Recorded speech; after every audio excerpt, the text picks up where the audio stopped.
Safety is always key. You have to do your research. I spend weeks on weeks just researching where I want to go, what I want to do. The area, I backpacked through Africa by myself, and that's not something for the lighthearted or the people who don't want to put in the effort to make sure that they're safe. I've been around riots and protests and stuff like that, so it's very important for me and those who want to travel solo that they do the research they need, especially just even like buses and things like that you might not think of here in the U.S. It's a whole nother world, obviously. Literally. Well, not a whole nother world, but a whole new country. Exactly. Welcome to Meredith for Real, the Curious Introvert. That's me. I'm Meredith, and I collect people. For real. You never know who I'm going to meet next. So come listen as I put my curiosity to good use. Every week, I'll introduce you to someone new, and we'll talk about ways to stay curious and grow. Big thanks to our location sponsor, Court of DeLuna, Pensacola's newest event space, and to Delta Life Fitness in Pace, Florida, the 30-minute women's group fitness plan you can actually stick with.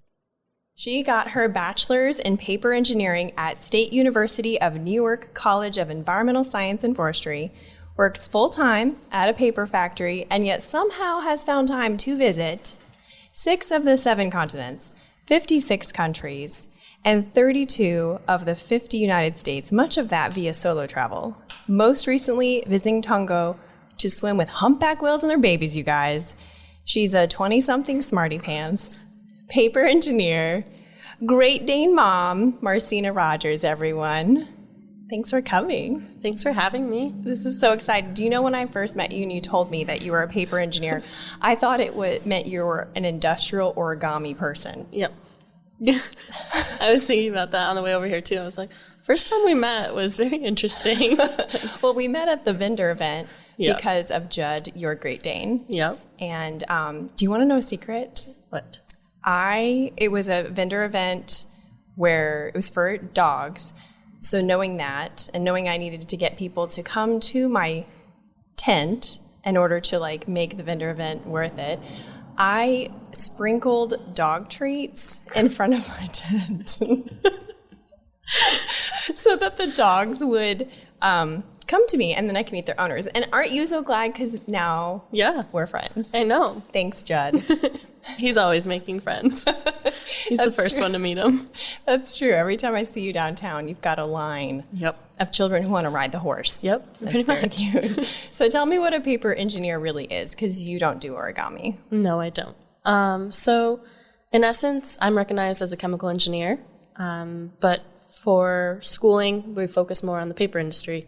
So I took intro to lignocellulosics, which is organic chemistry of trees, and then history of paper making, mechanical engineering as well. So I focus more on the mechanical side in the role that I'm in or was in before. So kind of how rolls work and bearings and stuff like that, and how it applies to making paper. That's so cool. Yeah. I was so impressed that where you work now has so many female engineers. Is that normal in your specific field of engineering? No. So I was the only girl. Granted, there was only 6 of us who graduated in paper engineering. Oh. So it was very small, but the industry is growing. My mill that I've seen has definitely more women than I've seen on a general basis in the industry. Enough to do an entire Mary Kay party full of them. That is true. Which, when I told my husband, who's also in engineering, he's in civil engineering, he was like, I'm sorry, what? There's how many women who work there? I'm like, yeah, and they're all super cool. Mm-hmm. So usually when I think of people who go into engineering, they have a pretty traditional mindset. They have families that have traditional skill sets, traditional attitudes about jobs. Mm-hmm. And in my experience, people who have that traditional mindset, travel is not a part of that at all. It's usually, sometimes it even comes with a little bit of nationalism where, I'm just going to stay right here. Where the heck does that come from in you? Because you've been everywhere. So it started when I was young. My parents actually brought in an exchange student when I was a baby. So my brothers and I are very close in age. We're like my brother and I are 15 months apart, and then him and then my youngest brother are 11 months apart, so they're Irish twins. Oh, God bless your mom. Right. So when we were young, we had an exchange student who would come every summer, and through that, she became part of our family, and we went to her wedding. I go to visit her kids now, so she's part of the family, and from that, we got to be introduced to different cultures and different languages from the get-go.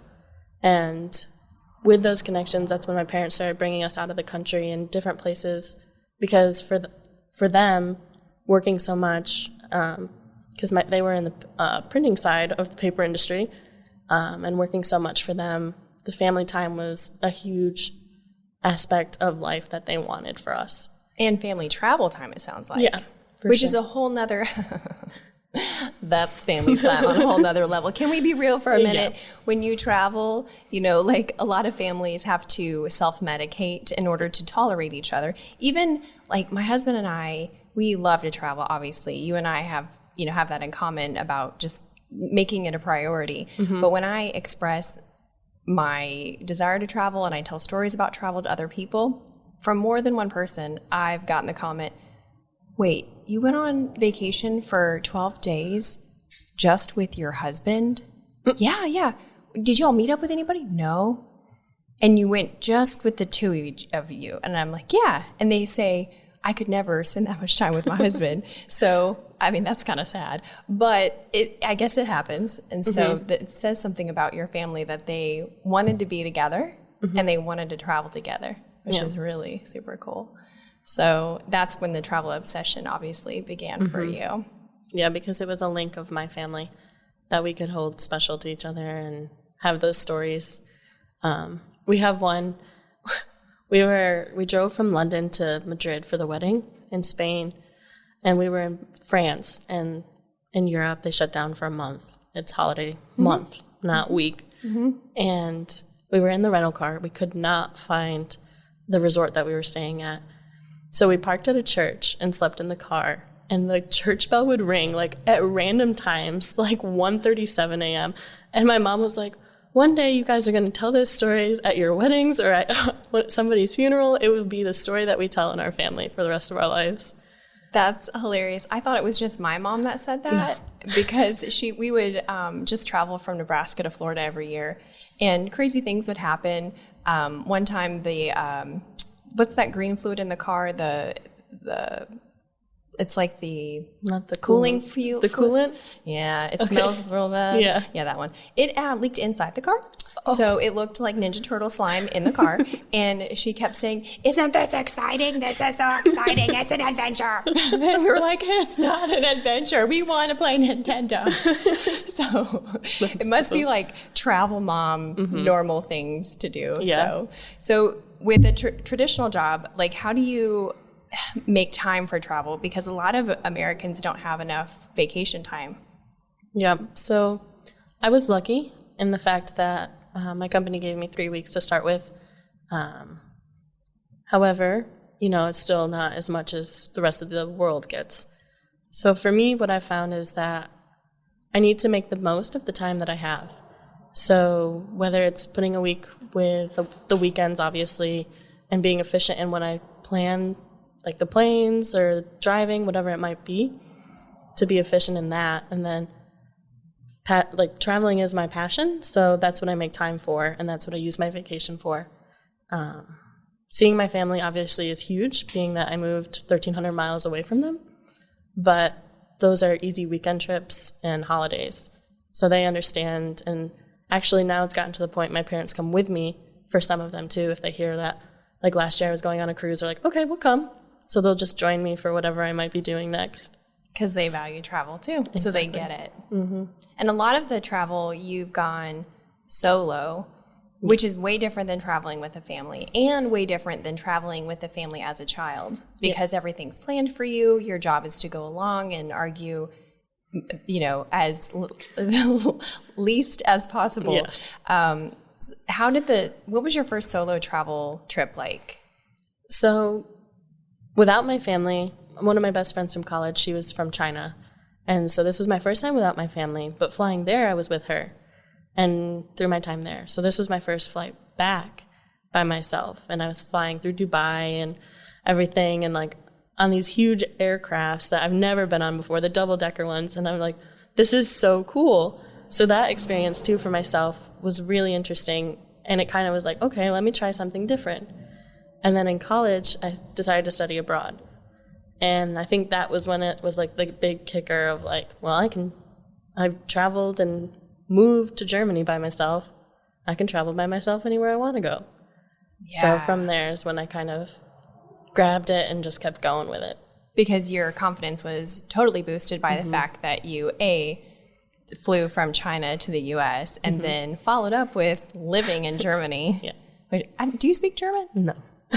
No. How were you an exchange student in Germany and not speak German? So it was during my bachelor's degree, but it was the master's program there. And the master's program is in English. Ah, yeah. Okay. So you got lucky. I did. Is there any special considerations that people should take if they do plan to travel solo? Safety is always key. You have to do your research. I spend weeks on weeks just researching where I want to go, what I want to do, the area. I backpacked through Africa by myself, and that's not something for the lighthearted or the people who don't want to put in the effort to make sure that they're safe. I've been around riots and protests and stuff like that, so it's very important for me and those who want to travel solo that they do the research they need, especially just even like buses and things like that you might not think of here in the U.S. It's a whole nother world, obviously. Literally. It's not a whole nother world, but a whole new country. Exactly. Yeah. I wonder if being a curious person helps you plan. Yeah. You find different ways and different resources. So everyone kind of thinks it's kind of interesting. I use Pinterest a lot.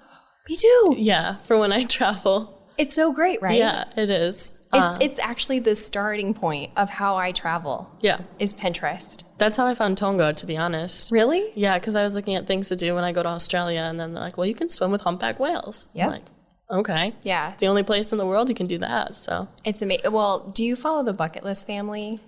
No, I don't. They're a family that just travels pretty much full time. They were in Tonga at the same time you were. Oh, really? And I couldn't, because it's whale season, so it's not like a huge coincidence. But I couldn't help but think, because I would fangirl so hard if I saw them, because that's kind of their life, and that's pretty cool. Yeah. So that's what you don't see though on social media is the planning part of it, of the research and the questions that you have to ask, right? And then making sure that you're safe when you get there. I remember you telling me about your plans, your preparations for your Africa trip were really specific. And you were also very strategic not to share on social media before that you were planning to go to Africa because the freak out of other people was not helpful. Right. And sometimes that's, we found that when we went to Nicaragua, everyone asked us if we were going on a missions trip. I was like, what? Is that, okay, so many follow-up questions to that, but no, yeah. So that was, it was eye-opening to kind of insightful to see what other people think of certain countries and why Americans would go to those countries. What's something that you feel like people misunderstand about travel? Oh, that's a hard one. For Americans, I find that most people think every other country is unsafe. Most Americans stick with Europe or Mexico, just being that it's close. But there's a lot more out there that I've found. People are all the same everywhere you go. And you're not going to be unsafe. Or just because this country is having these issues right now doesn't mean you're going to see them or be involved in them heavily. In some cases, I have come across that, and not knowingly walking into it. But for me, I think I get a lot of the sayings of like, well, why are you going there? It's unsafe. Like, it's unsafe here sometimes too. So for me, I think a big misunderstanding is definitely people think that just because of what they hear on the news is the whole entire country or every single person in that country. I would agree. I hear also people say that it's too expensive to travel. Yeah. It's way more expensive to travel to the United States. Yes. We could have gone to Europe twice for what we paid for Yellowstone. Oh, yeah. I believe it. It hurt. But it was awesome, and I don't regret it at all. Yeah. How do you plan financially for your trips? Hey everyone, it's time to take a quick minute and show gratitude to our sponsors who make this show possible and give you some special offers. Delta Life is ladies group fitness in Pace, Florida, and I've been a member since 2016. I get bored super easy, and I am great at talking myself out of exercise, like expert level 5,000. So having a class to show up that's different every time has been winner, winner, chicken dinner for me. And with it just being 30 minutes, there's really no reason not to go. Plus, they do fun social stuff like Christmas pajama parties, little black dress events, and challenges. You can get your first class free to try it out. You can even come with me. There's no annual contract. It's all fitness levels, free childcare. Plus, if you mention the Meredith For Real podcast on your first visit, you'll get a free 5-pack of classes, so you can really see if you like it. Check them out at deltalifefitness.com. And also thank you to Court of DeLuna Event Space. I freaking love this place. We shoot the show in the groom's room, which is complete with a pool table and all of the awesome memorabilia in the background that you see when we're shooting. But there is also a bride's room with 5 individual lighted vanities. Big deal if you're getting ready with your bridal party. There's a huge indoor space and outdoor courtyard with jumbo Jenga and checkers. The whole place can do events for up to 1,000 people, and it's in downtown Pensacola. There's an on-site coordinator, and I'll tell you, she did my wedding, so she's the real deal. You've got to see all their pictures of the cool events they've done and the community events that they have coming up. It's not just weddings, it's car shows, corporate events, 80s theme, New Year's party, masquerade ball. You can see everything on their Facebook and Instagram. Just search for Court of DeLuna. So I look at the big things of ticket items of like what I want to do. So obviously like swimming with whales is not cheap, and hiking Kilimanjaro isn't either. So to begin a budget, like I'll look at flights. So I'll start planning, and Google does great with their Google Flights and alerts. So you can just set up alerts and see what price that you're typically going to have to pay. And then, you know, if you're doing a big activity or a resort or something of that sort, you can start tracking and seeing that price. And then food and beverages is really up to what you want to spend. I pretty much don't drink when I go on vacations because I'm not there to party or drink.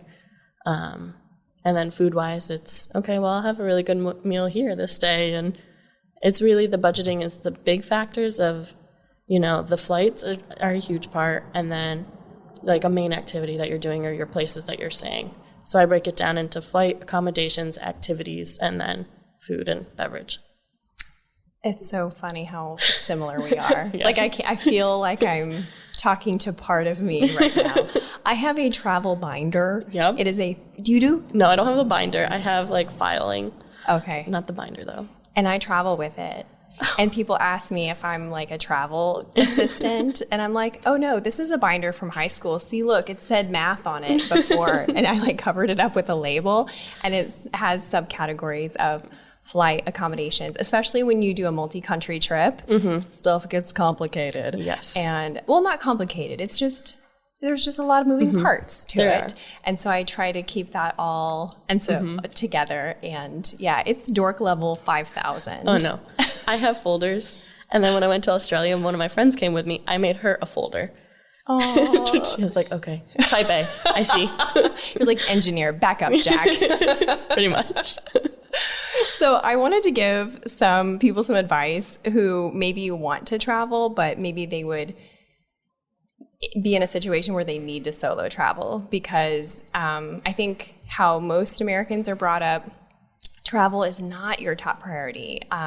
It's not a thought that we have. We go to high school, we go to college, and then you get a mortgage. And that's kind of like the natural order of American life. And nothing wrong with that. But for people who want to think outside the box but didn't come from a family like yours, I thought of like a couple of tips, and I was hoping we could like go over them together. Maybe we can add to it. So the first one that I thought of was choose a destination based on an activity that you'll enjoy. Because if you're solo traveling, chances are you'll find someone else there who's also by themselves. And look, y'all already have something in common. You enjoy this activity.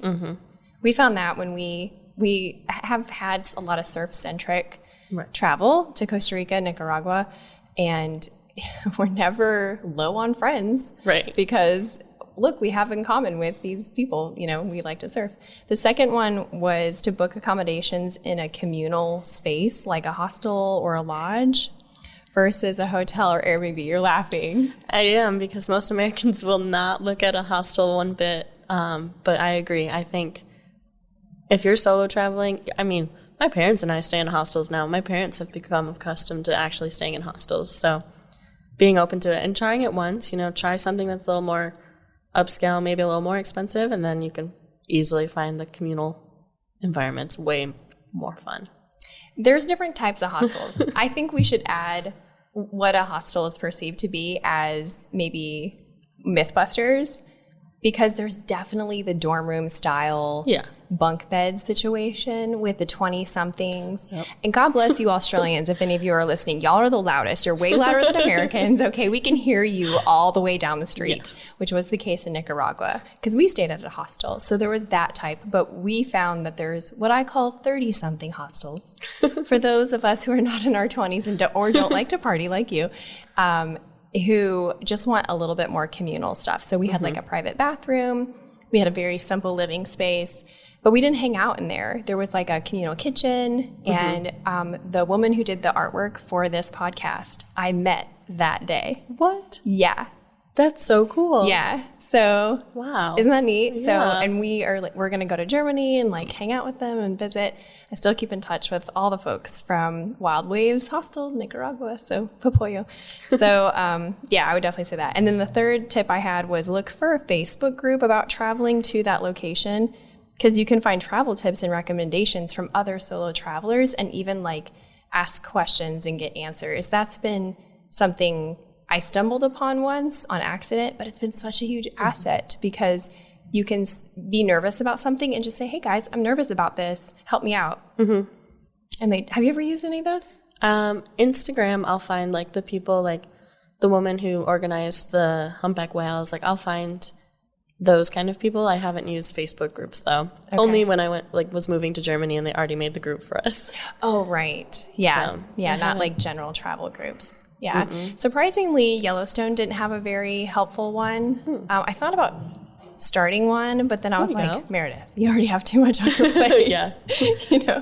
Well, because when you travel to Yellowstone, there's this issue of bear spray. Right. And you have to have bear spray. So being a preparer, I ordered bear spray off of Amazon. You can't fly with bear spray. No, aerosol can.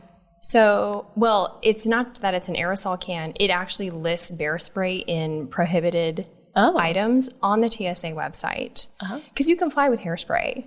Oh, okay. You just can't fly with something that can kill a 400-pound mammal attacking you. So anyway, I thought it would be cool if there was like a supply exchange at Yellowstone. So maybe someone listening will create one. Yeah. I just didn't decide. I decided that I didn't want to put energy towards that, but it would have been very helpful. Yeah. So, and this isn't like a preparation tip, but I think being curious is really key, don't you? Oh, yeah. Yeah, and what you're curious about, start there and start digging, because you never know what you're going to find. That's so true. And when you're there, be curious. Yeah. We had a taxi driver from the Nicaragua airport to the hostel, and I kind of asked him secretly, not secretly, but I asked him, what do you think of Americans? I was kind of nervous. And he's like, actually, I really like you guys because you're really curious. And so he said, some people, they sit in the back seat and they don't ever talk to me. They don't ask me questions. He goes, you already know about my whole family, my family farm, my last girlfriend, all the things. I was like, ooh, sorry, is that too personal? But he was great, and then looking back, I realized maybe I didn't need to sit in the front seat, but I just didn't want to get car sick. But yeah. So when you're traveling, is that Are you like me? Are you like the incessant question asker, the excuse me, sir, who are you? Tell me about your life. Yeah. And usually it's like, especially if I'm in a Spanish-speaking country, and I know we have that in common too, we like to speak Spanish, so I'll use any Spanish I can. Like, I'll get in the car, like in Nicaragua, and we're just sitting there chit-chatting, and I'm like, wait, you got too far, you went too far, back up.